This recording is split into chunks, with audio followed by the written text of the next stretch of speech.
இன்றைக்கி 3வது நாளாக தொகுதி முழுக்க நான் வந்து ஆய்வு செய்துக்கிட்டு இருக்கேன். அந்த வகையில் இன்றைக்கி வேப்பூர் தாலுக்கா கவர்மெண்ட் ஹாஸ்பிட்டலில் வந்து இன்றைக்கி இருக்கிற இங்கே அட்மிட் ஆகிருக்கிற எல்லா பேஷண்ட்ஸ் எல்லாம் பார்த்தோம். டாக்டர்ஸ், ஸ்டாஃப் மெம்பர்ஸ் எல்லோரும் ரொம்ப நல்லா இங்கே பார்த்துக்கிறாங்கன்னு பேஷண்ட்னு சொல்கிறாங்க. உண்மையிலேயே மகிழ்ச்சியாக இருக்குது. இது வந்து புது கட்டடம், அது பழைய கட்டடம். ஸோ நல்ல ஃபெசிலிட்டிஸ் பண்ணியிருக்காங்க. பட் அவர் சொல்கிறாரு இன்னும் தேவைகள் அதிகமாக இருக்குது, மனு கொடுங்கன்னு சொல்லியிருக்கேன். நிச்சயமாக அதை எம்எல்ஏவாக நான் என்ன பண்ண முடியும், இல்லை அரசு கவனத்துக்கு கொண்டு சென்று கண்டிப்பாக செய்கிறேன்னு சொல்லியிருக்கேங்க. நேற்றெல்லாம் நீங்கள் பார்த்துருப்பீங்க. ஃபஸ்ட்டு மார்னிங் வந்து காலை உணவு அரசு ஸ்கூலில் போய் ஸ்டார்ட் பண்ணோம். அது குழந்தைங்களோட சாப்பிட்டேன். காலை உணவு திட்டம் இன்றைக்கி எந்த அளவு வந்து அண்ணன் ஸ்டாலின் அவர்களால் தொடங்கப்பட்ட காலை உணவு திட்டம் இன்றைக்கி மிகப்பெரிய அளவு மக்கள்கிட்ட ரீச் ஆகிருக்கு. குழந்தைங்கள்லாம் அவ்வளோ சந்தோஷமாக இருக்காங்க. அந்த சாப்பாடு நானும் சாப்பிட்டேன். தரமான ஒரு உணவு, பொங்கல், கேசரி, சாம்பார், சட்னி எல்லாம் கொடுத்தாங்க. ஸோ உண்மையிலேயே ஒரு பெரிய விஷயம் காலை உணவு திட்டம் குழந்தைங்களுக்கு. அங்கே டீச்சர்ஸ், பேரண்ட்ஸ் எல்லாமே அதை பாராட்டினாங்க. ஸோ இந்த திட்டத்தை கொண்டு வந்து அண்ணன் ஸ்டாலினுக்கு இந்த நேரத்தில் என் வாழ்த்துக்களை தெரிவிச்சுக்கிறேன். கடந்த முறை கொண்டு வந்த திட்டங்கள், அதாவது அம்மா உணவகமாகட்டும், காலை உணவு திட்டமாகட்டும், அதே போல் வீடு தேடி மருத்துவம், எல்லாருமே நேற்று என்னை வந்து எம்எல்ஏ ஆஃபீஸில் சந்தித்தாங்க அந்த ஸ்டாஃப். கடந்த ஆட்சியில் அந்த திட்டங்கள் வந்தாலும் தொடர்ந்து இப்போவும் அந்த நல்ல திட்டங்களை தொடர்ந்து நடத்தி கொண்டிருக்கும் தமிழகத்தின் முதல்வர் அவர்களுக்கு தேமுதிக சார்பாக, என் சார்பாக, என் தொகுதி மக்கள் சார்பாக என் வாழ்த்துக்களை நான் தெரிவிச்சுக்கிறேன். ஏன்னா மக்களுக்கு உண்மையில் பயனளிக்கிற திட்டம் எந்த ஆட்சி வந்தாலும் தொடரணும் என்பது தான் கேப்டனுடைய லட்சியம், கொள்கை. அதே தான் நானும் ஃபாலோ பண்ணுறேன். அந்த வகையில் இந்த 3 திட்டங்களில் எந்தெந்த சிறந்த திட்டங்களோ அது தொடரணும்னு நான் கேட்டுக்கிறேன். அதை செயல்படுத்தி கொண்டு இருக்கும் ஆளும் ஆட்சிக்கும் என்னுடைய வாழ்த்துக்களை தெரிவிச்சுக்கிறேன்.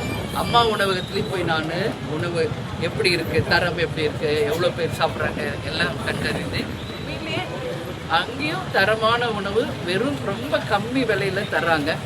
மக்களுக்கு மிகப்பெரிய பலன் அளிக்கிறது. அது மட்டும் இல்லாமல் Kolanjiappar college, government schools, play ground எல்லா இடமும் நேற்று நான் போய் விசிட் பண்ணியிருக்கேன். நேற்று வந்து மது போதை எதிர்ப்புக்கு வந்து நம்ம வந்து பேரணி ஒன்று நடத்தியிருக்கோம். அதை எதிர்க்கும் விதமாக அந்த மாணவர்களிடையே நான் பேசினேன். ஒரு விழிப்புணர்வு பேச்சு. மதுவோ போதையோ தமிழ்நாட்டு இளைஞர்களுக்கு தேவையில்லை. வருங்கால எதிர்காலமே இளைஞர்கள். ஸோ கண்டிப்பாக அந்த மது போதையிலிருந்து தமிழ்நாடு விடுபடணும். மது போதை இல்லாத ஒரு தமிழகம் உருவாகணும் என்பதுதான் தேமுதிகவின் நிலைப்பாடு. எனவே அதை பற்றி பேசணும். அதே மாதிரி கொளஞ்சியப்பர் கல்லூரிக்கு நான் போனேன். என்சிசி ஸ்டூடெண்ட்ஸோட வெல்கம் ஆகட்டும், அங்கே இருக்கிற ஸ்டாஃப்ஸு, பிரின்சிபல்லேருந்து எல்லாரும், அங்கே கேப்டன் கட்டி கொடுத்த அங்கே காமர்ஸ் டிபார்ட்மெண்ட்டுக்கான அந்த கட்டிடங்களை போய் பார்த்தேன். இன்னும் ஃபர்தராக நிறைய கட்டிடங்கள் வேணும் என்று சொல்லியிருக்காங்க. எல்லா மனுக்களையும் நான் வந்து பரிசீலனை செய்து என் கவனத்தில் எடுத்துக்கிட்டு இருக்கேன். அது மட்டும் கிடையாது, நேற்று மத்தியானத்துக்கு மேலே எல்லா துறை சார்ந்த அதிகாரிகளும் எம்எல்ஏ அலுவலகத்துக்கு வந்து ஒவ்வொரு டிபார்ட்மெண்ட்டாக நான் வந்து சந்திச்சிருக்கேன். அந்த வகையில் இங்கே வேப்பூர் பிடிஓவையும் நான் சந்தித்தேன். எல்லா பிடிஓஸு, தாசில்தார், மின்சாரத்துறை, மருத்துவத்துறை எல்லா அதிகாரியும் சந்தித்து அந்தந்த டிபார்ட்மெண்ட்டில் ஒரு எம்எல்ஏவாக நான் என்ன பண்ண முடியும், இல்லை நமக்கு அதுக்கு அடுத்த ரேஞ்சுனா கலெக்டரை சந்தித்து என்ன மனு கொடுக்கணும், அதுக்கு அடுத்த ரேஞ்சுனா துறை சார்ந்த அமைச்சர்கள் என்ற வகையில் பிரித்து அந்த வேலைகளை நாங்கள் வந்து செய்து கொண்டிருக்கிறோம்.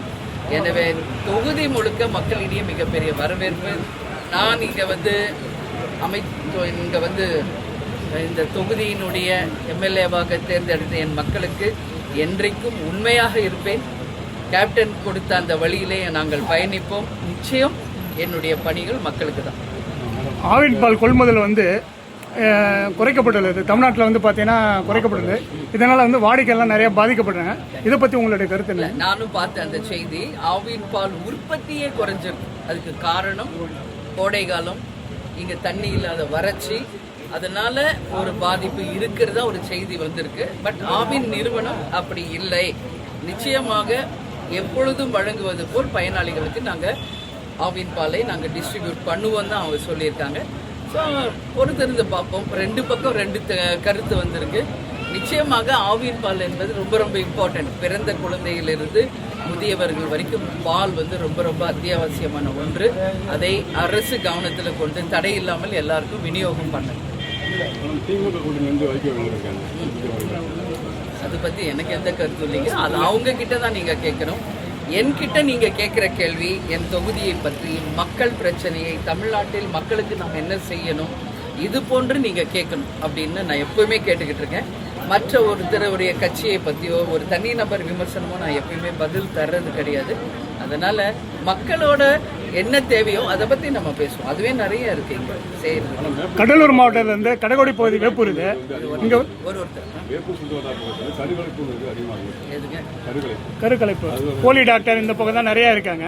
இதனால வந்து 2 பேர் இறந்துருக்காங்க. இல்லை, அது நான் ஒரு விஷயம் சொல்கிறேங்க, மக்களுக்கு விழிப்புணர்வு வரணுங்க.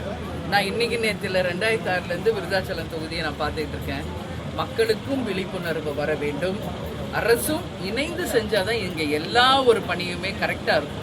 இப்போ கூட என்கிட்ட மனு கொடுக்குறவங்கலாம் என்ன சொல்கிறாங்க, ரோட்டெல்லாம் குப்பை கொட்டுறாங்க. இப்போ கூட இந்த ஹாஸ்பிட்டலை சுற்றி வந்து ஒரு சமுதாயம் கூட இருக்குது, காம்பவுண்டில் சாணி கீனி எல்லாம் கொட்டுறாங்க. ஒரு சுகாதாரம் இல்லைன்றாங்க. கொட்டுறது யார்? மக்கள். அதை வந்து நான் என்ன சொல்கிறேன், இது வந்து எப்படி தண்டவாளத்துக்கு 2 இருக்கோ, தண்டவாளம் ஒரு ரயில்வே ட்ராக் கரெக்டாக இருந்தால் தான் ட்ரெயின் போகும். அந்த மாதிரி 2 தண்டவாளம் மாதிரி ஒரு பக்கம் அரசு, ஒரு பக்கம் மக்கள் இணைந்து வேலை செஞ்சாதான் இங்கே இருக்கிற எல்லா பிரச்சனைக்குமே நம்ம தீர்வு கொண்டு வர முடியும். ஒரு பக்கம் கருக்கொலைப்பு நடந்துக்கிட்டே இருக்குது, நிறைய பேருக்கு குழந்தை இல்லை. அதுவும் பார்த்தா இங்கே பாப்புலேஷன் எப்பயுமே அதிகம். நான் விருதாச்சலத்தில் பார்த்துருக்கேன், 3 குழந்தை, 5 குழந்தை, 6 குழந்தை ஈஸியாக எல்லாரும் வச்சுருக்காங்க. ஸோ இது வந்து ஒரு பேரண்ட்ஸ் அவங்க தான் டிசிஷன் எடுக்கணும்.